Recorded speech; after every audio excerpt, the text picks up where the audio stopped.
takes slow. The night gets deep. Your silhouette a secret I keep. Whispers crawl where the shadows lead. Velvet skies, your name's a song. Hey, welcome back to Sacred and Naked. I am Charity, your sacred intimacy guide.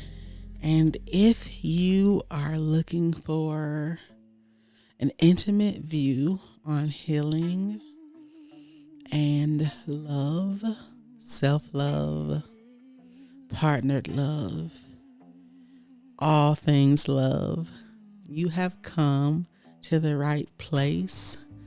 Welcome to my safe space. I really am excited to share something really vulnerable with you all. It happened very unexpectedly. My daughters came into my room the other night and they said, "Mommy, we've only seen you cry 2 times in our whole life." And I was like, I just asked them questions. When was it? Or when were those times? And both times I was in the car driving to work and listening to music. Love music.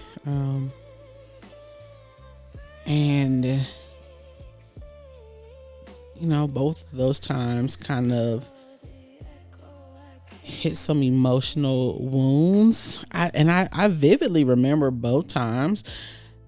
First time was I was listening to Brave by Sarah Bareilles, and it's just talking about being bold and expressive and being you, being brave. And I've come so far. I remember growing up, being a child that could not say what she needed to, could not express how she needed to, being a teenager, being a young adult in college, being an adult, and not being able to be my most authentic self and say what the fuck I needed to. That's why this space is so healing for me, because I'm now using my voice, and I'm using my voice to, yes, express, but to also heal and to be relatable to people, be vulnerable in my space, right? The other song was Speechless by Ed Sheeran, I think. And it's really just talking about, he's looking at his wife to be, his bride, I believe, and he's just like in awe. And I was grieving in that moment, like grieving that I have yet to feel that from a partner.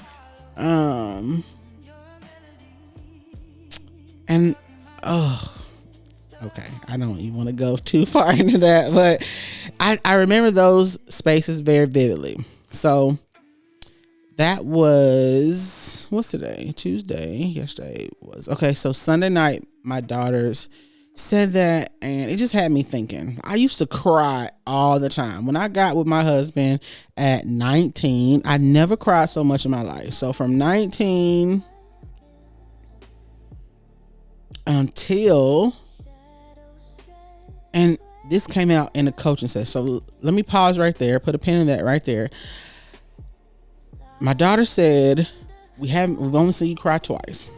And I started thinking about, like, dang, because right now I have trouble crying. I can feel like I need to cry, but I just won't.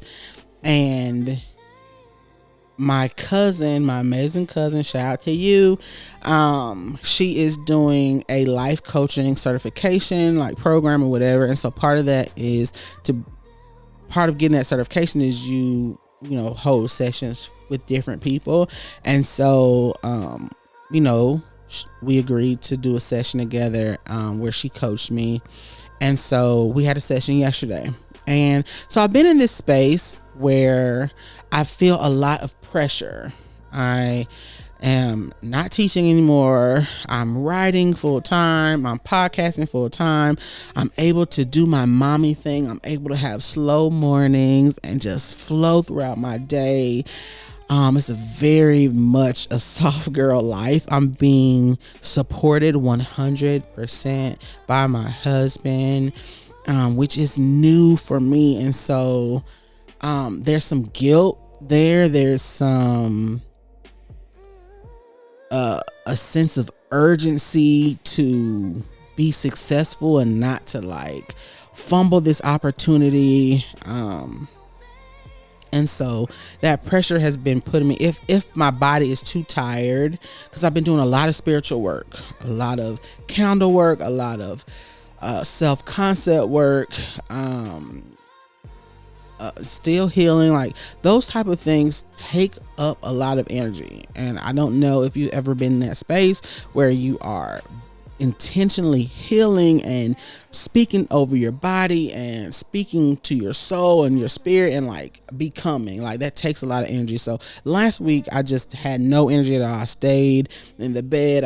I napped a lot, and I was feeling very guilty and very lazy and I was just judging myself very harshly. That's when I reached out to my cousin and I just told her like how I was feeling. She said, let's do a session. So anyway, I was telling her about that, and she was like, where do you think that's coming from? So I told her, I feel like it's just the societal pressures. Like, you are successful based off what you produce, right? And there's just a hustle and bustle culture that we live in. And right now I've been afforded the opportunity not to do that. I've been afforded the opportunity to have a soft life and to be taken care of and to go after my dreams in a very supportive, like no pressure, no, from my partner, like no pressure, no sense of urgency, just do you, girl, I believe in you,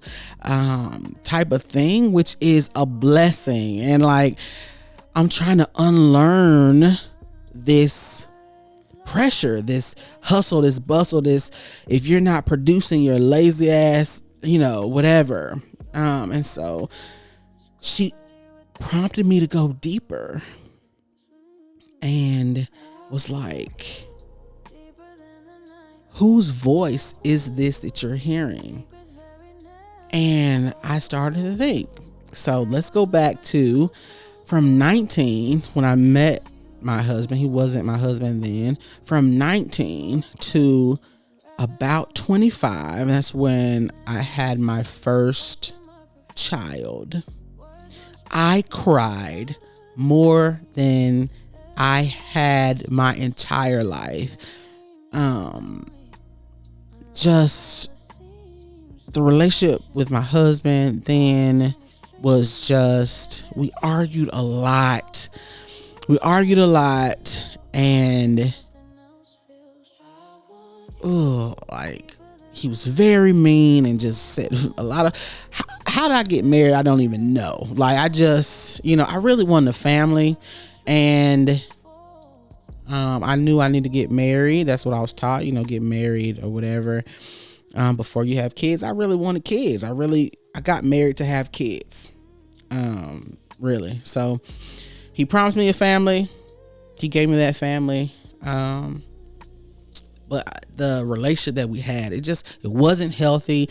I didn't know that at the time, though. I thought that the arguing that we were doing, I thought it was passion. Like I thought it was, two young people, we were inseparable. So I just thought it was like passion and us working shit out. It was very unhealthy though. We had horrible arguments, horrible fights. We put our hands on each other, all types of fucking shit. Anyway, so between 19 and 25, I cried the most I had my entire life. And then something happened when I turned 25. I had my first kid. Something shifted in me. I'm a mother. I'm responsible for not just myself, but for this baby. And, I put something on. I was not able to, I found out I was not able to depend on my husband in a way that I would have wanted to after having a baby. There is a term called postpartum depression that women feel after they have a child, and sometimes it's hard for women to bond with a child after they have them. So much happens to your body while pregnant after giving birth. For me, postpartum depression was a period where I hated my husband the most. With every child, like, I hated him more and more because he was not the partner that I expected him to be. And yes, I would express like my needs to the best of my ability then.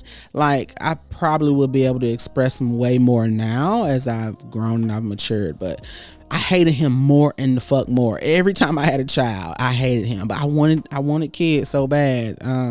I just, kept having them.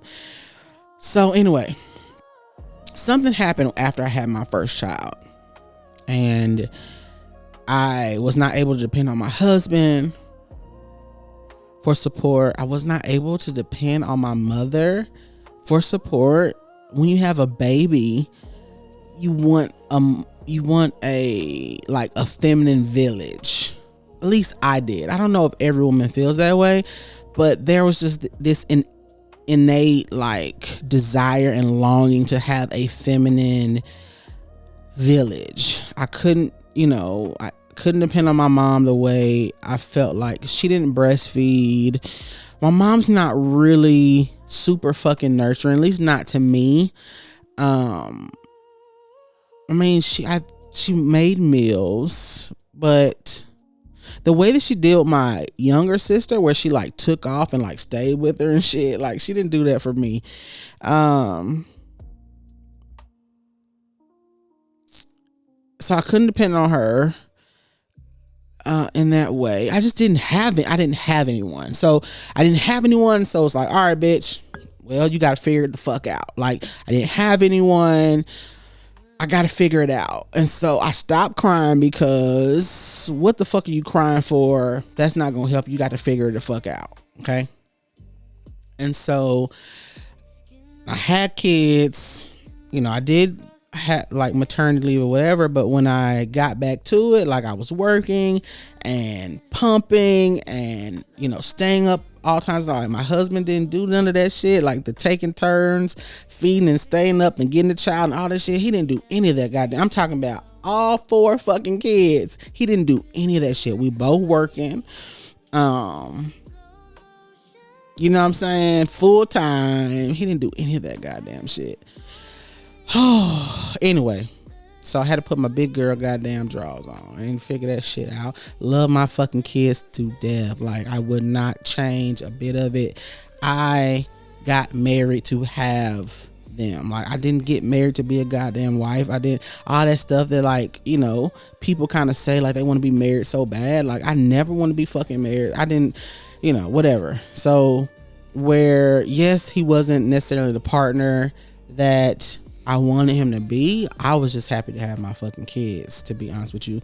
And it did put a big rift in our sexual and emotional space, because we have a non-sexual marriage now, because in that space, because I couldn't really depend on him, or wasn't emotionally safe. We just don't have that connection, or we are rebuilding that connection now. He's definitely a safe space now. Very supportive partner. Definitely not the person he was in the beginning. So, babe, love you. Probably not gonna watch this, but I appreciate the space that you're in now. Anyway, fuck all that. So my cousin is like, whose voice are you hearing? And I'm going through all this, and I'm like, damn, the 25-year-old me, the 25, between 25 and 33, that's where I had all my kids. That's where I, was a single married person, and I had to really figure shit out and do shit on my own. Like, I really, from that time, raised my kids by my fucking self. I stopped crying. It did not make sense to me to cry. And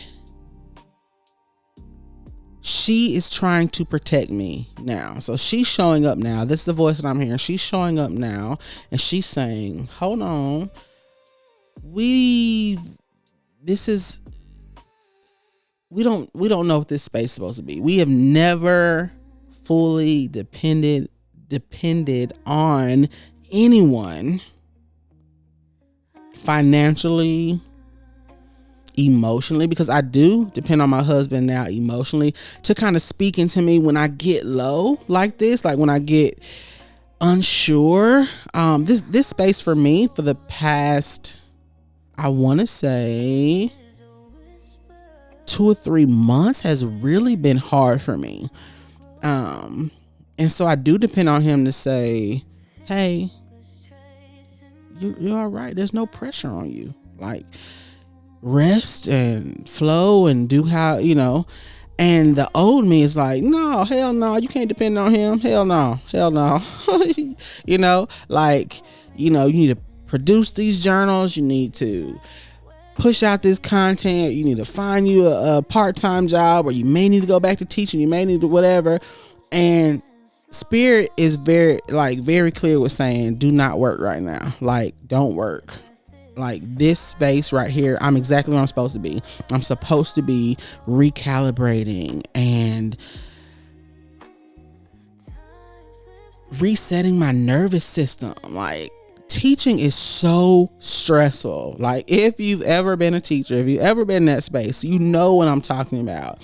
It is stressful. Like, from the time you wake up in the morning to prepare for the day, to going throughout the day, to even when you get off, you're not off.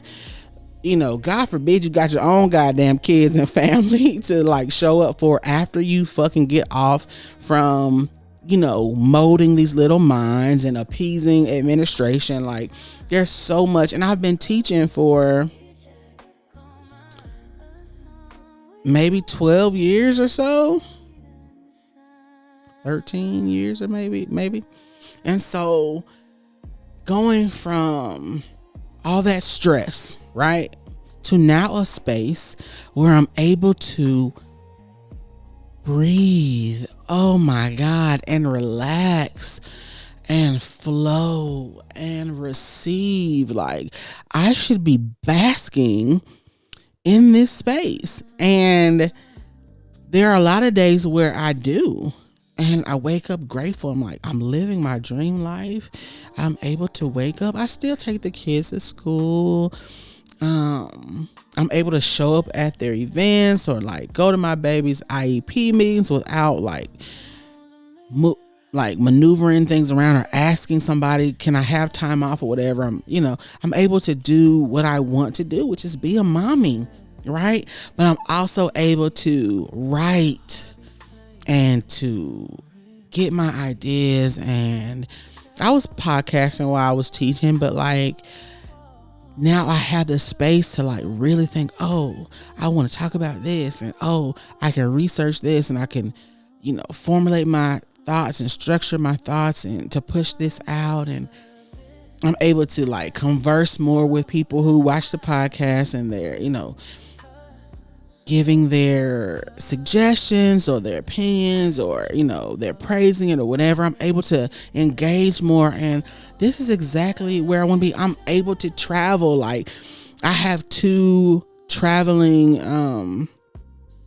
opportunities this month, two. One where I'm just doing a getaway, but the other where I'm collabing with someone. So I am living my dream life. I should not be putting pressure on myself.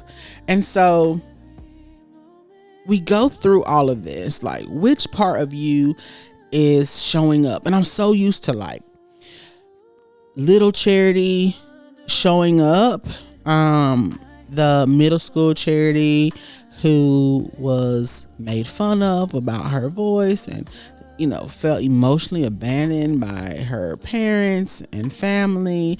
I'm used to the teenage Charity showing up. I'm not used to the 25-year, the grown. I'm 25. I was have been married for 3 years. I, had a child, like 25 to 33, had all my children in space. Like, that's the grown ass Charity. I'm not used to her showing up because to me, I'm grown. Like, but that space was so fucking dark for me. Like, dark. It was so fucking dark for me. I had no one. I was depressed. I had a lot of affairs in that time. I want to say all my affairs happened in that time. How am I? I'm 39 and I think my marriage has been open for about 6 years. So like a lot of stuff happened in that space. Depressed, affairs, the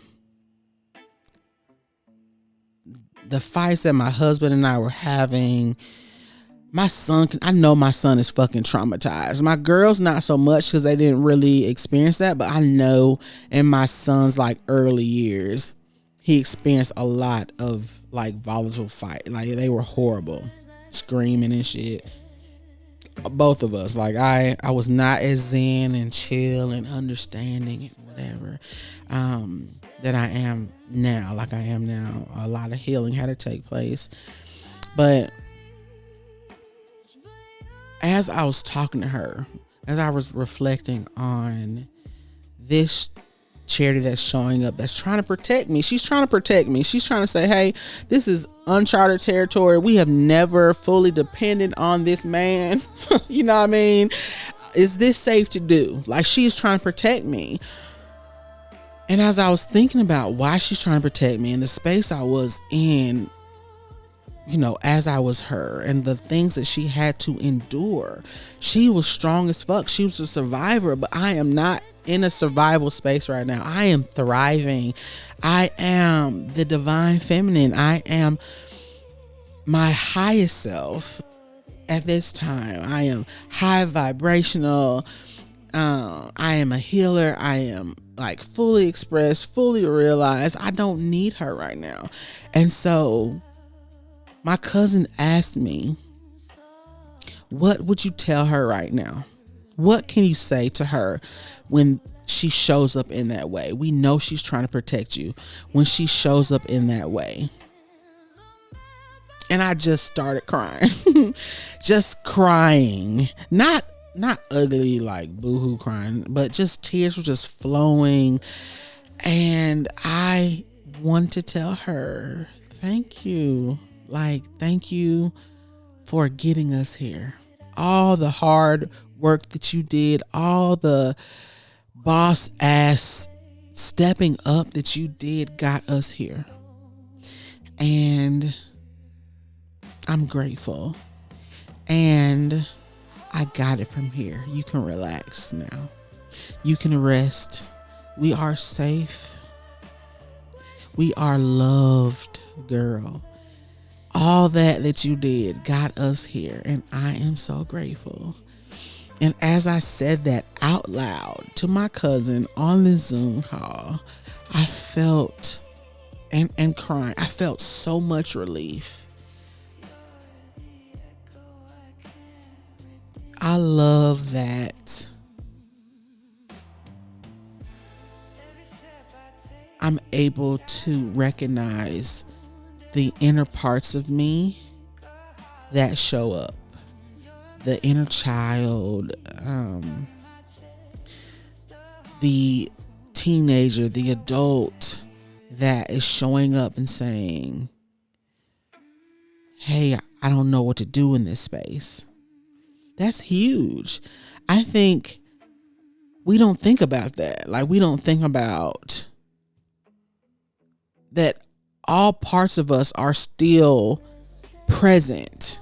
No matter how old you are, if you have these little unhealed parts of you, they show up. They show up when they're triggered, and it's really up to you to recognize, like, be aware enough to recognize and to be able to speak to them. She worked so hard. The space we were in from 25, really 22 to be honest with you, but 25 to 33 was so dark. And now I am surrounded by color. Like, I live in color. And that is a tremendous accomplishment. I am loved. I am supported. I am safe to receive and to be taken care of. He believes in me sometimes more than I believe in myself in this space. And I've had to be the one to believe in me. Like, I've gotten here, so I definitely believe in myself. But in those moments of doubt, he's able to speak to me. And I have not had that. That is a gift that I do not take for granted. So yes, 25 to 33-year-old Charity, like, you can rest with me. I'm resting right now. Like, I'm resting right now. Rest with me, girl. You can calm down. You can relax. We're not surviving anymore. We are thriving, girl. I'm so grateful to my cousin for coaching me up in that space and giving me the tools to recognize who that is showing up when I am hearing these very judgmental, very harsh voices within myself that are calling me lazy or unproductive or just kind of on my ass about, get up and do some shit. I know what to say. And also allow me to honor her, though. Like, honor the work that she did, because that was a hard space that we were in. And I grieved. I believe I grieved a lot. Maybe I'm not done kind of grieving what I felt like I didn't have in that space. But to honor that pain was not for nothing at all. Like, I didn't suffer for no reason. Like, that pain, that suffering that I felt, the loneliness that I felt, the darkness that I felt in that space got us here.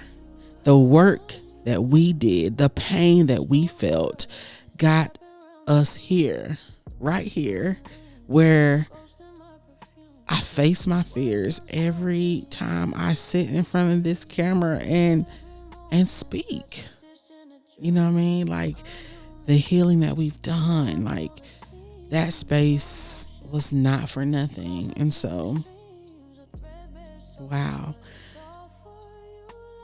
That was a really deep and special 1 hour session that my cousin held for me. And after I got off the Zoom call, I cried a little more, and hopefully I'm able to release in that way more often, because it's needed. But definitely grateful for what I learned in that space. So let me know what you think about that. Are you able to recognize the inner parts of you, your inner child or your inner teenager or the young adult, the parts of you that had to survive, the parts of you that are traumatized? Can you recognize those when they come up, when you're triggered? Can you recognize those voices of doubt and fear and judgment and shame when they come up? Where are they coming from? Are you able to speak to them? I think it's really important that you know that, and that you are able to speak to them, because there's healing in that. There's healing in being able to be aware and recognize and speak to them and say, hey, I got this. I know you're trying to protect me, or I know you feel unsafe right now, but we are safe. We're safe. You can rest while I take the driver's seat. I got this. We're thriving, girl. We are safe. So I look forward to seeing your comments and you letting me know your experience with it and what you thought about this episode. I really do appreciate all the subscribers and the comments and the engagement. I am still getting a lot of DMs and comments that support this podcast and my content, and you guys are letting me know that you appreciate this space and what I'm saying. So until next time,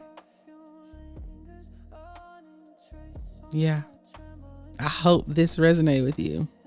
Okay, love you.